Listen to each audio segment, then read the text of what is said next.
नमस्कार प्यारे बच्चों, आप सभी का स्वागत है आपके अपने YouTube channel Ram Sanskrit classes में। तो बिहार बोर्ड के मैट्रिक का एग्ज़ाम देने वाले सभी छात्रों का स्वागत है। आप लोग अपनी तैयारी अच्छे से कर रहे होंगे। अब समय बचा है कि मॉडल पेपर कैसे आया, क्वेश्चनों को कैसे हल करना है, ये देखना है। तो आप सभी की परीक्षा 17 फरवरी 2025 से निर्धारित है। उससे पहले हम लोग देखते हैं कि जो पिछली परीक्षाएं हो चुकी हैं विगत वर्षों में, उनका पेपर कैसे आया है, उसमें कैसे प्रश्न पूछे गए हैं, उसी आधार पर हम लोग अपने परीक्षा की तैयारी करते हैं।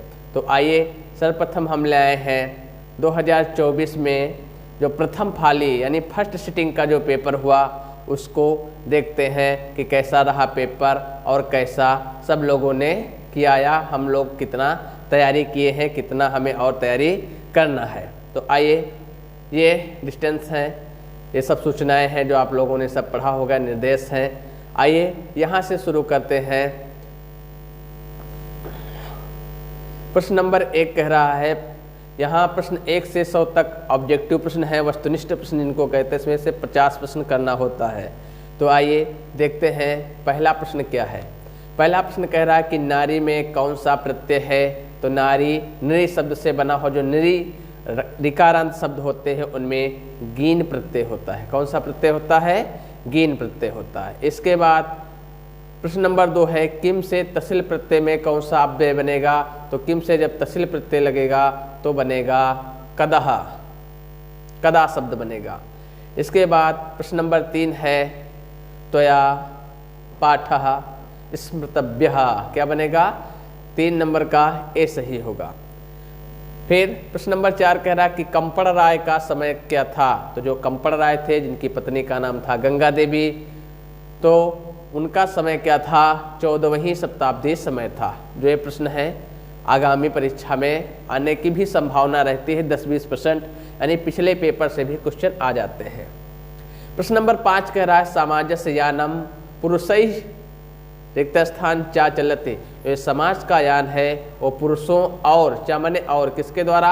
नारी भी ही, किसके द्वारा? नारी भी ही, यानी नारियों के द्वारा चलता है। तो 5 का आंसर नंबर हो जाएगा डी, नारियों के द्वारा चलता है। आइए आगे बढ़ते हैं।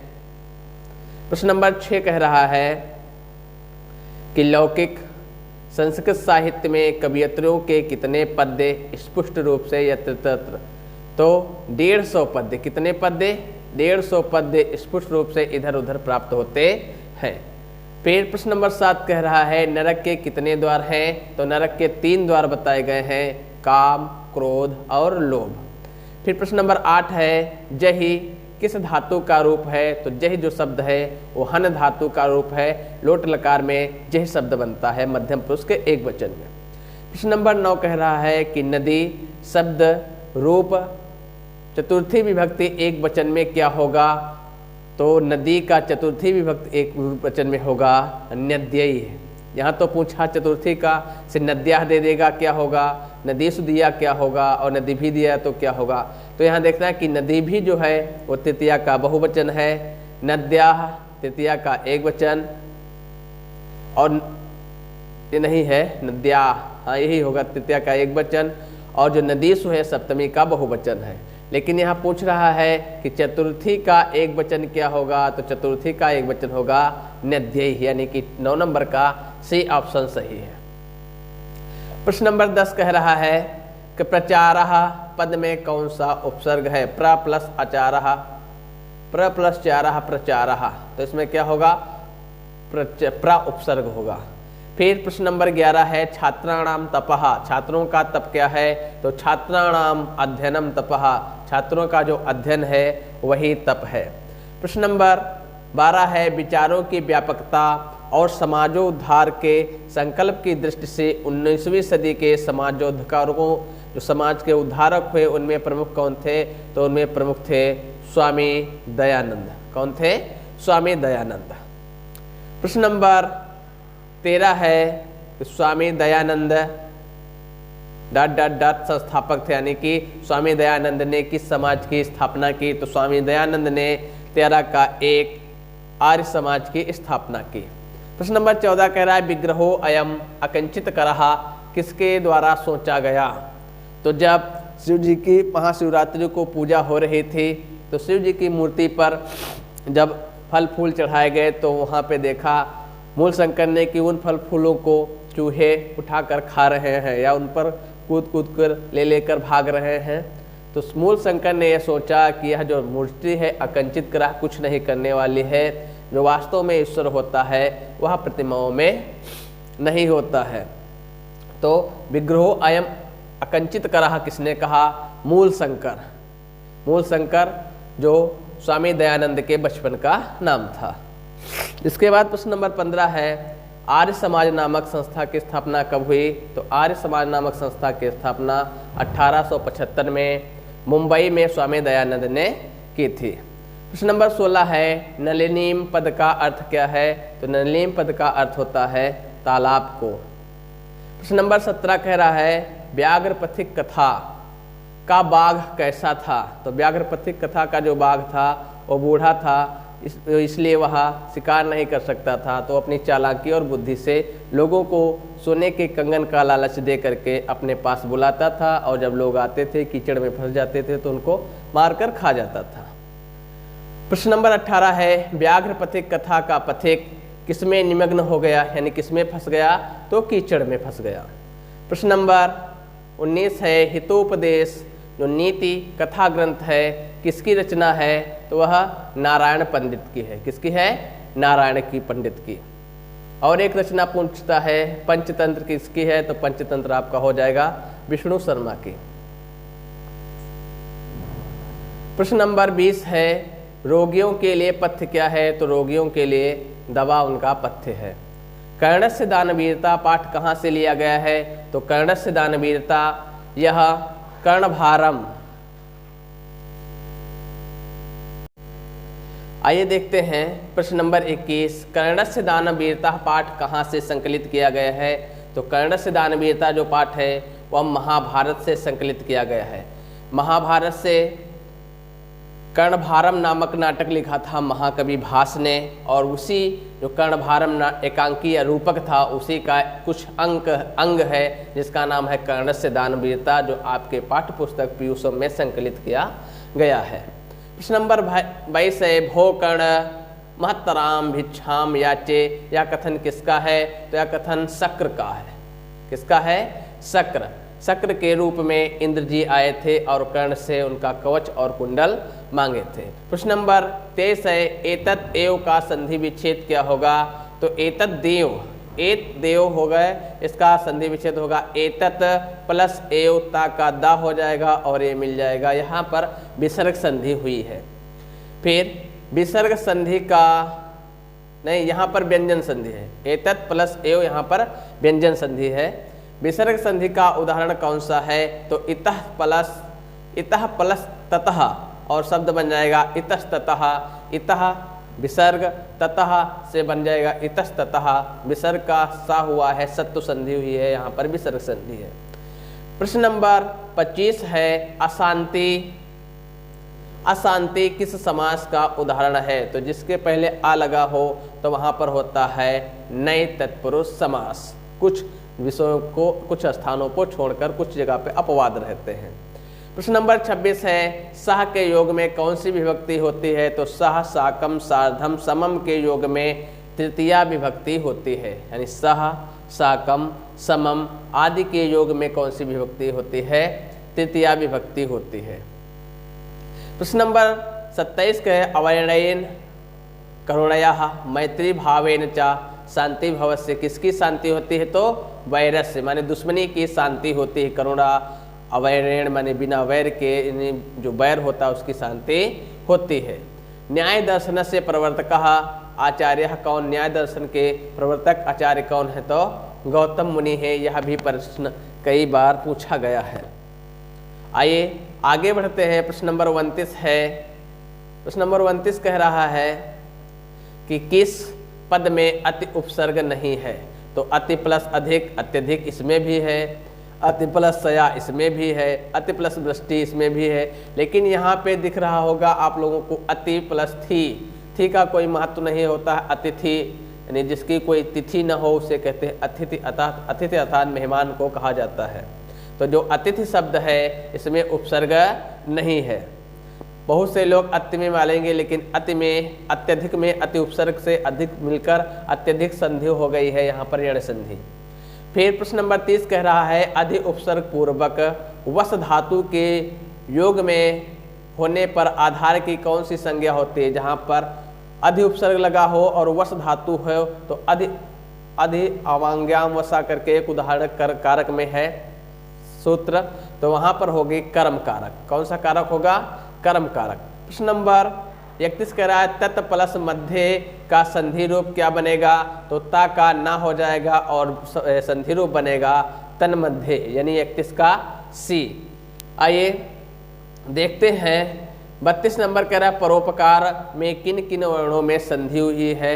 तो पर जोड़ उपकार यानी पर का आ और उपकार का ओ यानी ऊ, और आ के बाद ऊ आया है तो ऊ का क्या हो गया है? ओ, यानी आ और ऊ मिलकर परोपकार हुआ है, यानी ऊ का क्या हो गया है? ओ हुआ है, और यहाँ पर हुई है गुण संधि। आइए प्रश्न नंबर 33 है जटा जिन धरा ऋषया अवगाहनते, यानी जो जटाधारी ऋषि थे वो कहाँ पर स्नान करते थे? तो मंदाकिनी में। किसमें? मंदाकिनी में। प्रश्न नंबर 34 है सरस्वती का कुल ग्रह किस नगर को कहा गया है। महितल तल तिलकम सरस्वती कुलग्रहम पुरंदर स्थानम, यानी पटना को दामोदर गुप्त ने अपने कुटनीम रचना में सरस्वती का कुलग्रह, पुरंदर का स्थान और पृथ्वी का महितल तिलक कहा है। प्रश्न नंबर 35 जो वेरी वेरी मोस्ट इंपॉर्टेंट है, सत्यमेव जयते ना अनृतम, यह पद्यांश किस उपनिषद से है। तो यह पद्यांश कहाँ से लिया गया है? मुंडको उपनिषद से लिया गया है। ऋतस्य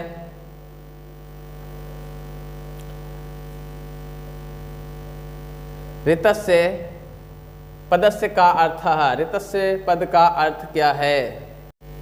ऋतस्य पद का अर्थ होता है सत्य का। ऋतस्य पद का अर्थ क्या हुआ? सत्य का। प्रश्न नंबर 37 कह रहा है तत्र तीर्थयात्रिणः दर्शनार्थम आयन्ति, प्रश्न निर्माण हेतु जो रेखांकित पद है यत्र तीर्थयात्रिणः उसके स्थान पर क्या होगा। तो यहाँ पर यात्रिणाः बहुवचन है तो यहाँ पर काह बहुवचन हो जाएगा 37 का बी। सत्य का मुख किससे ढका हुआ है? तो हिरणमय न पात्रेण सत्यस्य अपहितम मुखम, किससे ढका है? तो हिरणमय से, यानी सोने के पात्र से। प्रश्न नंबर 39 है कुटनीम काव्य के कवि कौन है। तो कुटनीम काव्य के जो कवि हैं वो हैं दामोदर गुप्त।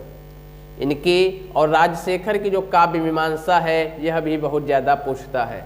परीक्षा में दो में से एक जरूर आएगा, या तो कुटनीम पूछेगा तो दामोदर गुप्त, या तो काव्य मीमांसा पूछेगा राजशेखर। आइए आगे बढ़ते हैं। प्रश्न नंबर 40 है सप्ताहे दिनानि भवन्ति, रिक्त स्थान है तो रिक्त स्थान में भरा जाएगा। सप्ताहे सप्त दिनानि भवन्ति, जो सप्त शब्द है वह सदैव बहुवचन में है यहाँ, इसलिए सप्ताह सप्ताह की कोई जरूरत नहीं है। 41 नंबर भारत महिमा पाठ में कुल कितने मंत्र हैं। तो भारत महिमा पाठ में कुल 5 मंत्र हैं। अनेक एक से अधिक पदों का संक्षेप क्या कहलाता है। अनेक पदानाम एक पदी भवनम समासः, यानी जब अनेक पद हों और मिलकर संक्षेप हो जाए, एक पद बन जाए तो उसे क्या कहते हैं? समास कहते हैं। प्रश्न नंबर 34 कह रहा है कि रविंद्र का संधि विच्छेद निम्न में से कौन सा होगा। तो रवि जोड़ इंद्र और बन जाएगा रविंद्र। ध्यान देना है कि रवि और इंद्र ये वाला सही है, यहाँ भी रवि प्लस इंद्र है इसलिए ये गलत है। यहाँ दीर्घ ई है इसलिए यहाँ पर ये गलत है, यानी कि कौन सा सही होगा? 43 का सी। आइए देखते हैं 44 नंबर पटना पटनेति में संधि क्या हुई है। तो पटना प्लस इति पटनेति, यहाँ पर संधि हुई है स्वर संधि, ए का ए हुआ है।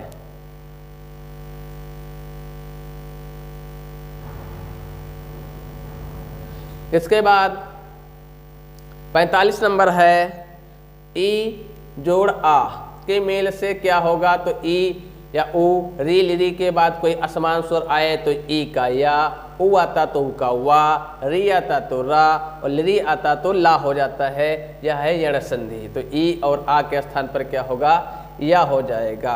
प्रश्न नंबर 46 कह रहा है 10 आननानि यस्य तस्य कस्य संबंध पद क्या होगा, तो संख्या पूर्व हो दिगु। 10 आनन है जिसके, लेकिन यहाँ पर 10 आनन क्या है, यहाँ किसी अन्य पद का विशेषण है, या इसलिए होगा दशाननः। क्या होगा, दशानन तस्य है, इसलिए होगा दशाननस्य। षष्ठी विभक्ति वाला बन जाएगा, दशानन नहीं दशानस। 47 नंबर का है संप्रदान कारक में कौन सी विभक्ति होती है, तो संप्रदाने चतुर्थी, यानी कि कर्ता ने कर्म को कर्ण से, फिर कर्ण से या के द्वारा संप्रदान के लिए अपादान से अलग, सप्तमी षष्ठी काकी के और अधिकरणे सप्तमी, यानी संप्रदान में कौन सी विभक्ति लगेगी, चतुर्थी। उन्नयन में कौन सा उपसर्ग है, तो उन्नयन में उत उपसर्ग है। कौन सा उपसर्ग है, उत उपसर्ग है। इसके बाद प्रश्न नंबर 49 है राज्ञः, राजन पद में किस विभक्ति का प्रयोग हुआ है, तो राज्ञः पद में आपकी तृतीया विभक्ति हुई है। 49 का सी ऑप्शन सही है। पा धातु के लट लकार प्रथम पुरुष का एक वचन रूप बनेगा पिबती। गोविंद सिंह संप्रदाय के गुरु आश्रित रिक्त स्थान में क्या होगा, जो गुरु गोविंद थे वो सिख संप्रदाय के 10वें गुरु थे, जिनका गुरुद्वारा आज भी पटना में बना हुआ है। सरस्वती पद में कौन सा प्रत्यय है, तो सरस्वती पद में ती प्रत्यय है। कौन सा प्रत्यय है, ती प्रत्यय है। 52 का ए सही है। इसके बाद प्रश्न नंबर 53 है शक्ति जोड़ मतु प्रत्यय जब लगेगा तो शब्द बनेगा आपका शक्तिमान। किस पद में लुट प्रत्यय है, तो पठनम शब्द में क्या है, लुट प्रत्यय है। प्रश्न नंबर 55 कह रहा प्रच्छति में कौन सी धातु है, तो प्रच्छति में प्रच्छ धातु है। 55 का ए। 56 नीतिकार आलस्य को क्या मानते हैं, तो नीतिकार आलस्य को शत्रु मानते हैं। आलस्यम ही मनुष्याणाम शरीरस्थो महारिपु। वीरेश्वर कहाँ का मंत्री था, तो वीरेश्वर मिथिला के मंत्री थे। आइए आगे बढ़ते हैं और प्रश्न नंबर 58 देखते हैं। कह रहा अहो कथम अयम कोलाहलम, यह कोलाहल कैसा है, तो ऐसा किसने कहा, प्रथम आलसी ने कहा था। वालानाम यानी जो बालाएं होती हैं उनकी गति क्या होता है, तो बाला नाम जननी गति, यानी बाला माने बच्चों की जो गति होता है, रक्षक होता है, कौन होता है, उनकी माता होती। बाला नाम जननी गति ही। तीव्रतरम में कौन सा प्रत्यय है, तो इसमें होगा आपका तरप प्रत्यय। 60 का ए सही है। 61 नंबर करण कारक विधायक सूत्र कौन सा है, तो करण कारक होता है साधकतम करणम तृतीया विभक्ति। ऑप्शन बी सही है। 62 नंबर संस्कृत में कारक कितने होते हैं, तो संस्कृत कारकाणि षट्, संस्कृत में 6 कारक होते हैं। कितने होते हैं, 6। कर्ता कर्म करण संप्रदान अपादान अधिकरण, कितने हुए, 6 कारक होते हैं। इसके बाद संबोधन में कौन सी विभक्ति है, तो संबोधन में सदैव प्रथमा विभक्ति रहती है। आइए प्रश्न नंबर 64 देखते हैं। किस समास का प्रथम पद अव्यय होता है, तो जिस समास का प्रथम पद अव्यय होता है उस समास को कहते हैं हम अव्ययी भाव समास। और समास होने पर जो समस्त पद होता है वह भी अव्यय हो जाता है। फिर पंचानाम वटह नाम समाहारा पद से क्या बनेगा, तो यहाँ बनेगा पंचवटी संख्या पूर्व दिगु। धिक के योग में कौन सी विभक्ति होती है, प्रश्न नंबर 66 कह रहा है, तो यहाँ होगा प्रश्न नंबर 66 का सी द्वितीया विभक्ति। अभिता परिता समया निकसा हा प्रति के योग में क्या होती है, सदैव द्वितीया विभक्ति होती है। अहर्निशम किस समास का उदाहरण है, अह माने दिन, निशम माने रात, दिन और रात हो जाएगा आपका च अर्थ है द्वंद्वा समास। वृथा 68 नंबर वृथा अव्यय का अर्थ क्या होगा, तो वृथा अव्यय का अर्थ होता है बेकार। क्या होगा, बेकार, यानी वृथा का अर्थ होगा बेकार। आइए आगे बढ़ते हैं। प्रश्न नंबर 69 कह रहा जनाः एकत्व भावम वहन्तः वसन्ति। प्रश्न निर्माण हेतु रेखांकित पद में कौन सा यानी कौन सा प्रश्न निर्माण में शब्द आएगा? तो काह जो जनाह जो है प्रथम पुरुष का बहुवचन है और जनाह पुल्लिंग है, इसीलिए पुल्लिंग का शब्द बन जाएगा काह। गायन्ति देवाः किल गीतकानि, जो यह पद्य है, यह जो पद्य है यह पद्यांश किस पुराण से लिया गया है? तो इस पद्य में यानी भारत महिमा में 5 पद्य हैं। इसमें पहला पद है विष्णु पुराण से और दूसरा है भागवत पुराण से। तो ये पहला पद है, इसलिए इसका ऑप्शन ए सही हो जाएगा, विष्णु पुराण से। जन्म के पूर्व कितने संस्कार होते हैं? तो जन्म के पूर्व 3 संस्कार होते हैं, गर्भाधान, पुंसवन और सीमांतोनयन। प्रश्न नंबर 72 कह रहा है कि पुंसवन संस्कार का उद्देश्य क्या होता है? तो पुंसवन संस्कार का उद्देश्य होता है गर्भस्थ में संस्कार का आरोपण करना होता है पुंसवन संस्कार का उद्देश्य। आइए आगे बढ़ते हैं। प्रश्न नंबर 73 कह रहा है कि संस्कार के कितने प्रकार होते हैं? तो संस्कार के 5 प्रकार होते हैं। यदि पूछ ले संस्कार कुल कितने होते हैं? तो कुल संस्कार 16 होते हैं। 5 जन्म से पूर्व, शैशवावस्था, बाल्यावस्था, फिर शैशवावस्था और शैक्षणिक, फिर विवाह और अंत्येष्टि अंतिम संस्कार। आइए, भारतीय जीवन दर्शन का महत्वपूर्ण उपादान क्या है? तो संस्कार भारतीय जीवन दर्शन के महत्वपूर्ण उपादान है। प्रश्न नंबर 75 कह रहा है कि लाजा होम कर्मकांड किस संस्कार में होता है? तो लाजा होम जो संस्कार होता है वह विवाह संस्कार में होता है। कन्यादान, लाजा होम, पाणी ग्रहण, मंडप निर्माण आदि सब किस में होता है? विवाह में होता है।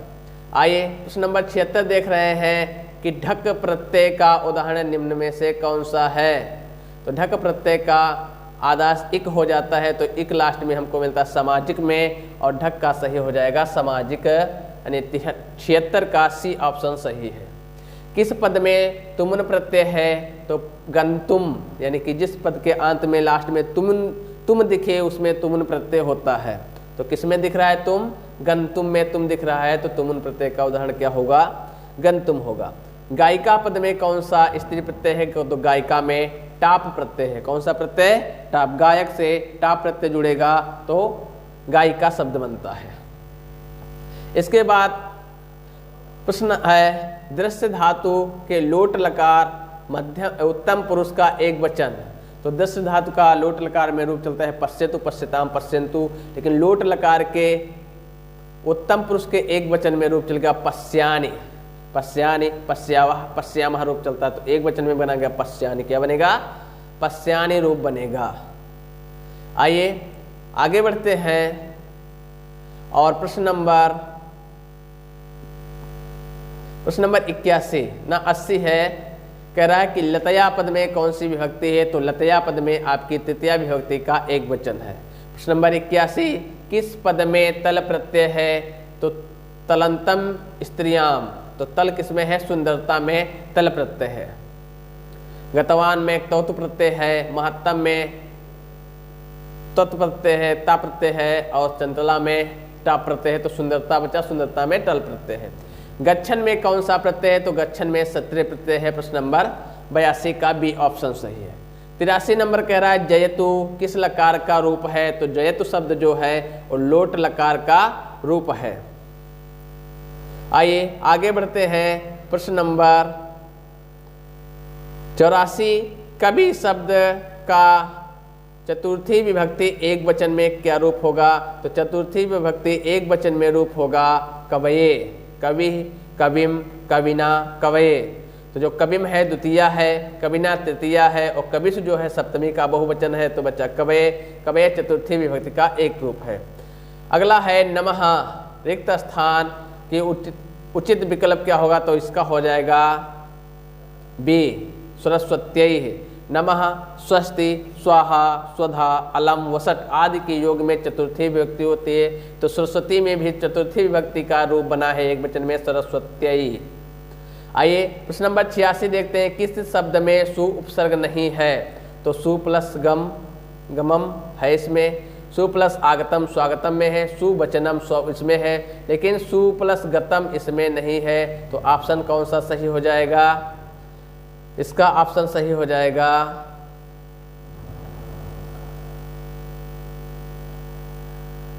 86 का ऑप्शन नंबर सी सही है।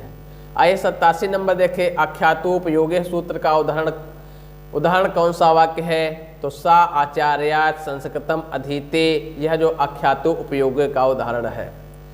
प्रश्न नंबर 88 कह रहा है गुरु समीपम का समस्त पद क्या होगा? तो इसका समस्त पद बनेगा उपगुरु, यानी विसर्ग वाला नहीं होगा, उपगुरु शब्द बनेगा, उपगुरु, क्योंकि ये अव्ययी भाव समास का उदाहरण है और जब अव्यय हो जाता है तो नपुंसक लिंग में रूप बन जाता है और ये बन जाएगा उपगुरु। प्रश्न नंबर 89 है पुरंदर पद का अर्थ क्या है? तो पुरंदर पद का अर्थ होता है इंद्रदेव। इसके बाद प्रश्न नंबर 90 है किसके समय में पाटलिपुत्र की रक्षा व्यवस्था तथा शोभा उत्कृष्ट थी? तो किसके? चंद्रगुप्त मौर्य के का शासनकाल में इस नगर की जो रक्षा व्यवस्था और शोभा थी अति उत्कृष्ट थी। अनंतरम के योग में कौन सी विभक्ति होती है? तो अनंतरः अंतरे योगे तृतीया विभक्ति। कौन सी विभक्ति होती है? तृतीया विभक्ति हो। मया त्वया अंतरे हरि अस्ति। इसके अलावा प्रश्न नंबर 92 का आसीत किस लकार का रूप है? तो आसीत जो है लंग लकार का रूप है। था थी थे का इसका अर्थ होता है आसीत का। तो था थी थे यानी कि था थी थे लंग लकार भूतकाल। आइए प्रश्न नंबर 93 कह रहा है युवाम पद का मूल रूप क्या होगा? तो अहम आवाम वयम असमद होता है, त्वम युवाम यूयम ये होगा युष्मद का। किसका होगा? युष्मद का। प्रश्न नंबर 94 कह रहा है नित्य श्लोक पाठ में कितने पद्य हैं? तो नित्य श्लोक पाठ में 10 पद्य हैं। और यहीं पर पूछ लेता है कि मंगलम पाठ में कितने हैं? 5। और एक है भारत महिमा पाठ में कितने हैं? तो 5। लेकिन नित्य श्लोक में पूछता है तो वहाँ पर 10 श्लोक है या 10 पद्य हैं। धर्म की रक्षा किससे होती है? तो सत्येन रक्षते धर्मो, सत्य के द्वारा धर्म की रक्षा होती है। 95 का ऑप्शन ए सही है। क्षमा किसका नाश करते? तो क्रोध जो क्षमा किसका नाश करते? तो जो क्षमा होती है क्रोध का नाश करती है। यानी क्षमा किसका नाश करते हैं? क्रोध का। जो आचरण होते हैं अलक्षण का नाश करते हैं और यश जो होता है कीर्ति का नाश करते हैं, अकीर्ति का, और अलक्षण अनर्थ का नाश करते हैं।